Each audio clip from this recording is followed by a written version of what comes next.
कधी-कधी असं वाटतं जे आपण करतोय ना, ते तर व्यवस्थित तर आहे ना, जे करतोय जो मार्ग निवडला आहे तो बरोबर तर आहे ना, चुकीचा तर नाही ना, त्याचे काही दुष्परिणाम तर नाही होणार ना किंवा ते जे करतोय त्याला कोणी हसणार नाही ना किंवा त्याची खिल्ली तर उडवणार नाही ना. आणि जेव्हा आपण हे काम करताना किंवा जे काही हातात घेतलंय ते करताना जर असं कोणी जर खिल्ली उडवली किंवा त्याला हसलं किंवा नावं ठेवली ना, तर खरं सांगू ना मनातून आहे ना, म्हणजे आपण बोलून तर नाही दाखवत, पण त्या गोष्टी ना मनामध्ये कुठेतरी अशा टोचतात आपल्याला, की यार आपण जे करतोय ते तर म्हणजे असं इतकं वल्गरता नाही आहे किंवा लोकं नावं ठेवतील असं तर नाही. प्रत्येकाच्या घरामध्ये जी सिच्युएशन आहे, जे काही घडतं तसंच तर आपल्या घरामध्ये आहे. फक्त इतकाच फरक आहे, की आपण त्याला कॉन्टेंट असं नाव दिलं आहे किंवा आपण ते शूट करून लोकांपर्यंत पोहोचवतो. एक एंटरटेनमेंटचा तो एक भाग आहे किंवा जे मला आवडतं आहे ते मी करते.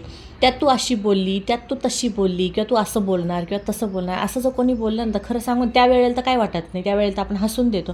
पण खरं सांगू ना, कुठेतरी मनाला आहे ना असं लागतं, की यार आपण इतकं तर वल्गर किंवा इतकं घाणेरडं किंवा चुकीचं तर काही टाकत नाही. पण तरी पण लोकं का बरं असे आपल्याला म्हणजे कमेंट करतात किंवा असं का बरं बोलता आपल्याला? बरं, बोलणारे तर बोलतात, पण मग आपण काही इतकं मनावर घेत नाही किंवा इतकं काही म्हणजे आपल्या आयुष्यावर त्याचा काही परिणाम होणार असं तर काही होत नाही. पण तरीसुद्धा आहे ना, असं कुठेतरी चुकीचं वाटतं. आणि याच व्यतिरिक्त जी लोकं आपली असतात ना, ते आपल्याला नेहमी पावलोपावली ना मोटिवेट करत राहतात, की नाही तू जे करते ना ते व्यवस्थित आहे, बरोबर आहे, तू करत राहा.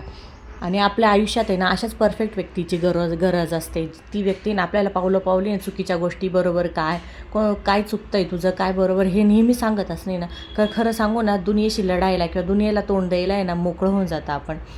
आणि प्रत्येक वेळेस एखाद्याला आपण तोंडाने सांगण्यापेक्षा आहे ना, तर आपल्या कामानीच आपण त्याचं उत्तर देऊ शकतो, हे असं मला वाटतं. आणि थँक फॉर जे मला कोणी सपोर्ट करताय, ज्यांना माझे व्लॉग आवडत आहेत, त्यांच्यासाठी खूप जास्त थँक आणि ज्यांना चुकीचं वाटतं आणि त्यांना तर मी काहीच नाही बोलायचं त्यांना, मला काहीच नाही बोलायचं, कारण बोलण्यासारखं पण काहीच नाही आहे.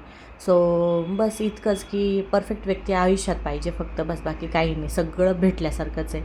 तर थँक फॉर वॉचिंग. फॉलो केलं नसेल तर फॉलो करा. बाय.